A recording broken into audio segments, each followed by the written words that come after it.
योग्य गायडन्स केल्यानंतर शेतकऱ्यांनी घेतलेल्या मेहनतीला फळ येतंच, याचं हे जिवंत उदाहरण आहे. बागेतनं चलतोय ही बाग रेणापूर तालुक्यामध्ये आहे. याच्यामध्ये तुम्हाला हे 6x5 वरती लागवड आहे. बऱ्याच शेतकऱ्यांना प्रॉब्लेम असतो एवढी दाट लागवड कसं हे होणार. आता हे खाली आलेल्या सगळ्या फांद्या ज्यावेळेस आपण तार बांबू करणार आहोत ह्या पूर्ण आत जाणार आणि पूर्ण 3 फुटाची 4 फुटाची वाट आपल्याला जायला यायला तयार होणार आहे.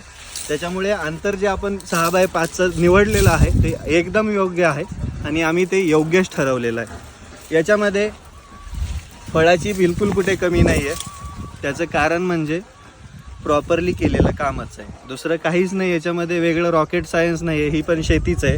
फक्त कसं असतं माहिती आहे, आपण जर आज फवारायचं म्हणलं तर आजच फवारणी झाली पाहिजे, 4 दिवसांनी फवारणी होऊन उपयोग नाही आहे. त्याच्यामुळं योग्य नियोजनामध्ये काम करा, तुम्हाला त्याचा रिझल्ट भेटल्याशिवाय राहणार नाही आहे. शेती करायची म्हणून करू नका, 100% तिला डेडिकेशनने शेती करा, त्यावेळेस